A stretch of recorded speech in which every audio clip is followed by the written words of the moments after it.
inequalities. Most importantly, there was unevenness in the rural and the urban areas.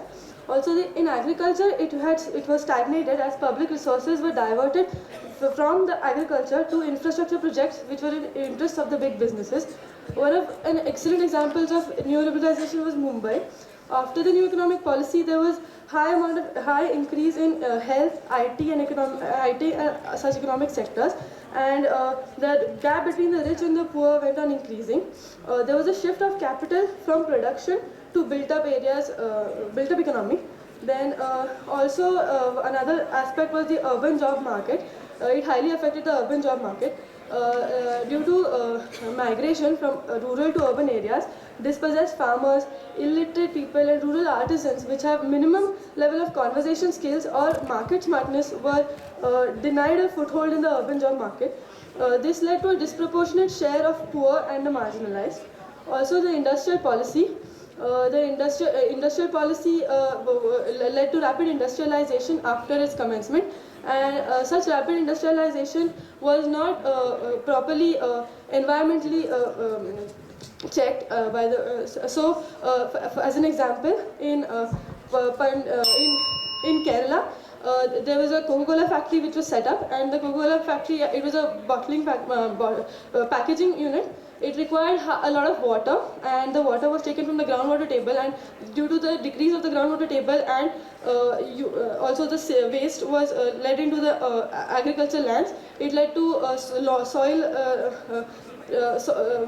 soil disintegration and also water shortage. Then I would like to conclude by saying that NEP led to a switchover from planning to free market, and therefore it could not grow much impetus to urban growth. It has only helped institutionalize disparity and strengthen the process of segmentation of the cities into rich and poor colonies. Thank you. I now call upon the person with contradicting ideas. A very good morning to one and all present here. I'll be speaking against the topic. To understand the vast topic, I'd like to categorize the development of our country into two parts, that is before and after the framework was introduced, and why. For half a century before independence, the economic growth was stagnant. From 1900 to 1950, the economic growth rate was 0.85% a year. And that is exactly equal to the population growth, thus resulting in no increase in the per capita income generation. To change this came the new economic policy framework, which was devised with the policies, with the objectives of liberalization, privatization and globalization under the regime of the then Prime Minister Shri Rajiv Gandhi. The purpose of the policy was to coordinate the investment decisions both under the public and private sectors. After 3 post-independence decades of meager progress, our country reached 6% economic growth from 1980 to 2002, and it went up to 7.5% a year from 2002 to 2006. This made us one of the best performing economies during that period. We have been talking about inequality. Now our country has been a consumption-led economy. Because of this, the state of inequality, the increasing inequality has been much less as compared to the other nations. We need to realize that the problem does not lie with the framework or the policies, but with the individuals governing it. We have seen a lot of factors. We have seen increase in investment on research and education. We have seen a decrease in gender inequality. But when will all these be beneficial? Only when the mindset of the people changes. I'd like to conclude by quoting a Scottish philosopher. Let us unite contemplation with action, because in the harmony of both can we have true progress. Thank you.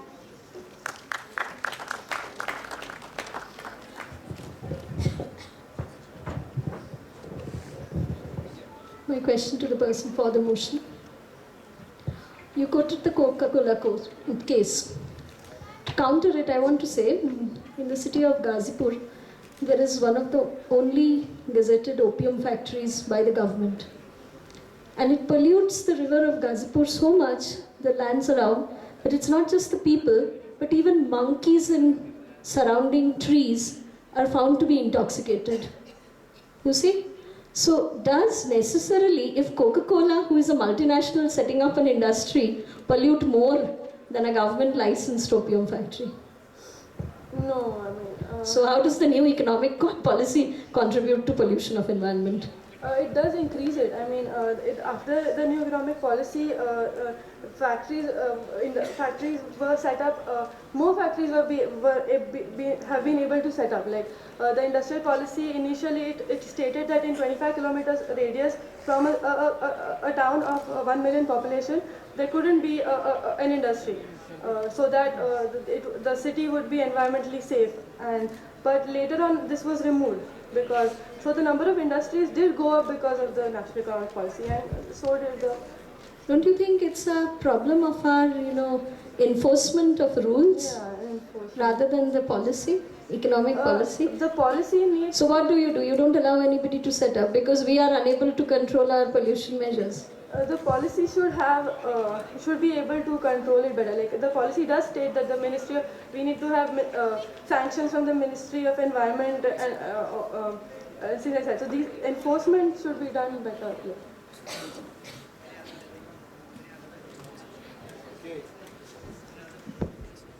Okay, I just want to know from you, you talked about the new economic policy being started in the time of Rajiv Gandhi. I think if I understood you correctly. Are you sure it was Rajiv Gandhi? Yes, actually I have checked it once again. I thought that this question would come up. Basically, after the period of Jawaharlal Nehru ji and Indira Gandhi ji, 1980s, to be precise, in the period of 93 to 95, when the country was under the regime of Rajiv Gandhi ji, that is the time when it began. And after that, when the finance minister was Manmohan Singh, in the later section, when we have been talking about 91, and that time it was properly implemented, but it basically began during 1980s. This can be seen directly from the economic growth rate, which has started right from 1980 to 2002 directly. Thank you. Just a minute. Sir, with your permission. Can we allow? When she has said 1986, I think it is the first generation economy. Yes. What Rajiv Gandhi led. Thank you. Thank you. We would now have our last team, team number 10, the person speaking for the motion.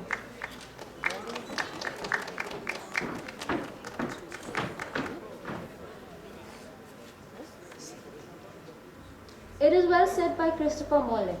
All cities are mad, but the madness is gallant. All cities are beautiful, but the beauty is great. Good morning, one and all. Today, I am here to present my views for the motion. The new economic policy might seem a fancy idea at once, but the real scenario is quite different. These policies have hit the nation on its face in the name of development. The gradual decline in GDP produced by agricultural sector, instead of it being the largest employer in the nation, covering almost 50% of the working population, are some direct results of capitalization and corporatization of agriculture.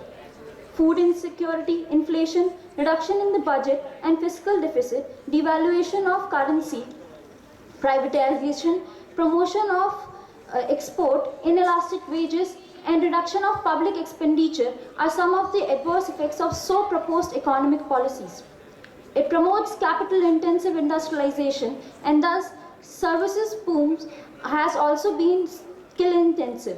This prevented Indian cities from realizing their full potential of generating employment opportunities and consequently making the development process more inclusive. In simpler words, rich became richer and poor became poorer. This is evident from the fact that urban poor has increased by 34.4% in the past decade.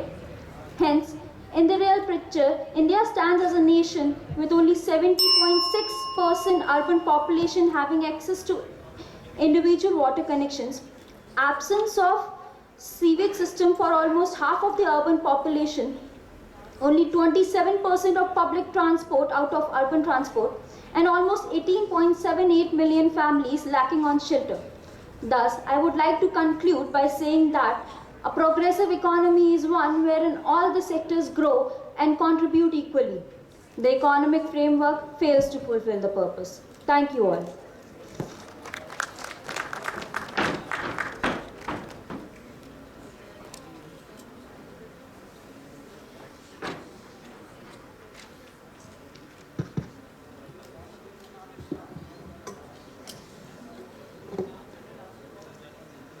Liberalization and democratization are in essence a form of a counter-evolution, quoted the great Andrei Greshko. Being run by a conservative economy, the post-independence India was a free bird in shackles. Respected judges and fellow planners, I would like to disagree with the stated ideology that India's economic policy framework has been on the right side. With the inception of the structural adjustment policies in 1990s by the World Bank and the IMF, the gross domestic product soared in the consecutive years. Inflation for the time being, though, were budgetary controlled and declined. Policy and programs of liberalization and privatization, microeconomic stabilization, labor reform and market reform totally transformed the landscape of the Indian economy. The trade policy focused on self-production and finding import substitution in order to achieve an export orientation. Even though the resources have been underutilized, the policy framework of foreign direct investment have gradually rocketed from a mere 3% in the 1990s to 10% till now. The S&T policies focused on equity, inclusion and access empowering and making the economy self-sufficient, ensuring positives in agriculture, production, food security, infra development, HRD, scientific research, indigenous resources and building traditional knowledge. The Fiscal Responsibility and Budget Management Act of 2003 has been a pioneer in managing the fiscal deficit of the economy as a part of the long-term perspective. In the short-term perspective, a 5.4 to 5.9% increase can be achieved in the present financial year by the compliance on the stronger penalties now imposed on the revenue generation system.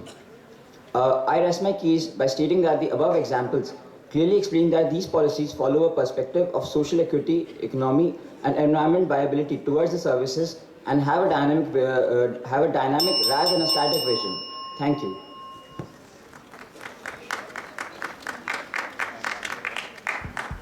Just hang on there. I have my question to you. If you say that the economic policy has been, leading to socially equitable, economically viable, and environmentally robust cities, I'm repeating these terms because it is important for you debaters to refer to these terms. Are you in favor of foreign direct investment in real estate? Because the new economic policy, one of the aspects is promoting FDI in various sectors, economics, insurance, defense, now in FDI, retail. Do you think new economic policies initiative to promote FDI in real estate would lead to better reach of urban services to all? On a personal note, I am in favor of FDI in real estate because first of all we need to keep in mind that the constraints that we have right now in providing services in the cities is more related to our demographic constraints rather than the fiscal constraints. We have the population pressure that creates a saturation, and we end up in this situation where we don't have enough to supply to all, and that is not because there is a fiscal constraint on it. It is but if economic policy has led to all these socially equitable and economically viable, environmentally robust cities, why we need FDI in real estate? Because it's giving the services to urban services to all. Why do we need that FDI? We need FDI because, see, there is a need of privatization because privatization in the last 30 years as observed in India has provided better results than the public services. So we need a certain situation where, especially if you're talking about smart cities, economically viable cities, if we move into FDI and real estate, that is a very positive aspect, especially for the smart cities and economically viable cities, because over there in these sectors we've observed a great contribution from them, more than the public services.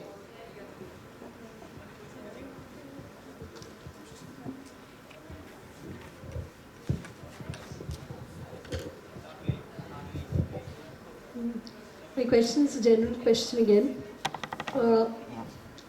You mentioned certain statistics, right? But I was not very convinced from those statistics how you were proving the point. Can you perhaps elaborate a little more and speak specifically how the statistics you quoted were helping you support the motion? Thank you for the question, ma'am. See, as I already mentioned during my oration, that the new economic policy, instead of helping decrease the gap between the richer and the poor, it has instead increased the number of urban poor. And the services being provided are typically focused on the richer class instead of being equally distributed. So please substantiate with certain schemes or things that you're talking about. These are very loose statements, you know. I'm sorry to be blunt, but you know, you're saying they're targeting the rich. Which specific thing is targeting the rich? See, when the new economic policy came into function, it actually liberalized the labor laws. It liberalized the trade.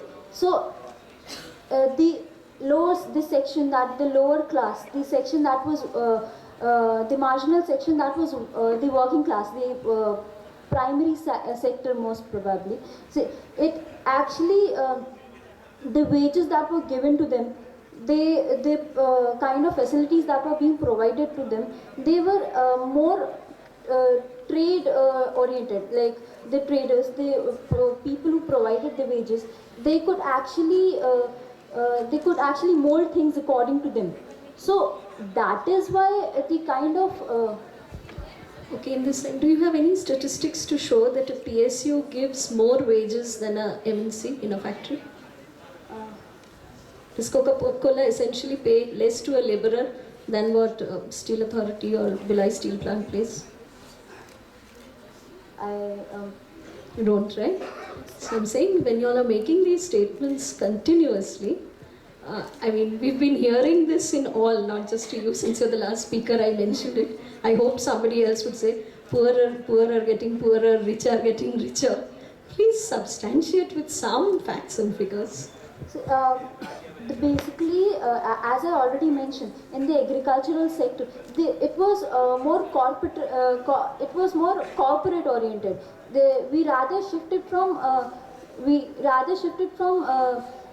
staple cereals and the staple food crops to cash crops. And as I already mentioned, the export that's it. Thank you. Thank you.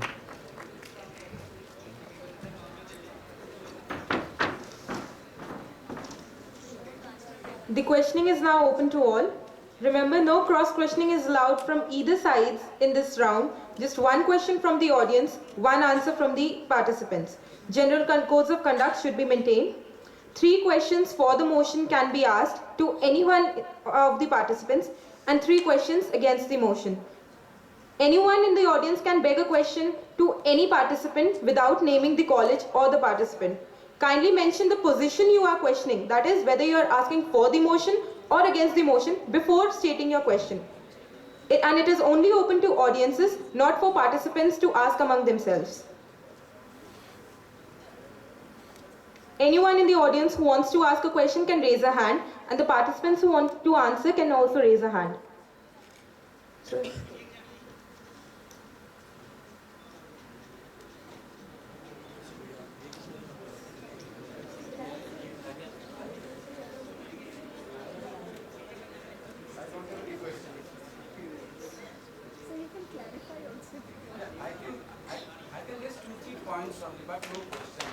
sir, comments are also welcome from the faculty sides. My only submission is that when the topic was that new economic policy has not done something or has done something, who spoke for the motion and who spoke against the motion, should have perhaps concentrated on what were the objectives of nation NEP.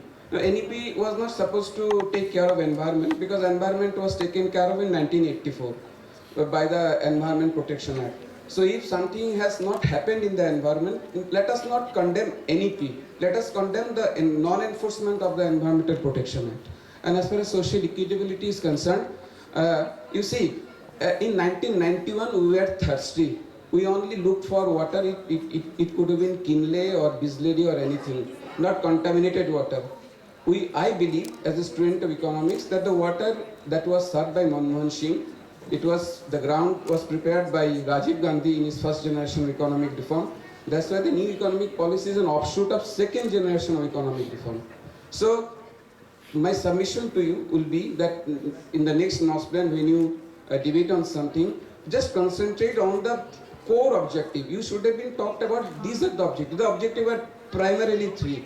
That how do we make the Indian economy competitive? We can do it in three ways: by making the money convertible and by opening the Indian economy to the rest of the world, by deregulating the interest rate and by deregulating the industries. Now, someone of you has said that labor laws was a big thing. Thank God that there was no labor laws came up with new economic policy. We have one of the perhaps the best countries where the laborers are most protected. Okay, we are much better than the communist country of China or even Cuba. So finally I am telling you that next time when you debate on something, concentrate on the core of the policy, not its ramifications. Ramifications which will emanate from this one, not necessarily addressing environment, addressing social issues. These were not, because new economic policy perhaps already thought that things are in place. Environment, there is an Environmental Protection Act. On social equity, hundreds of schemes, hundreds of policies are already there. So why should we blame the NEP? Let us blame the non-enforcement of those policies or those programs which are meant to make the society equitable, which are meant to protect the environment, not necessarily the NEP. Thank you all. Thank you very much. Thank you, sir. One of the participants wants to add something to what you said. Good morning, sir. I would like to add saying that environment is a part of NEP actually. Globalization talks about technology. Suppose in Germany there is a car made from solar energy or wind energy or using electricity. That is definitely environmentally safe for our country. And globalization brings the partnership between this. Robust here is the progressive approach, as I would like to say, or I would like to think. So NEP has everything to do with environment and its safety in the present scenario of the country. Thank you.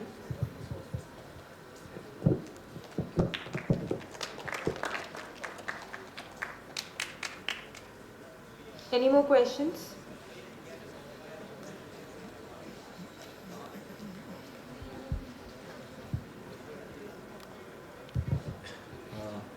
Somebody against the motion gave the statistics of growth in GDP, reduction in the poverty level and all.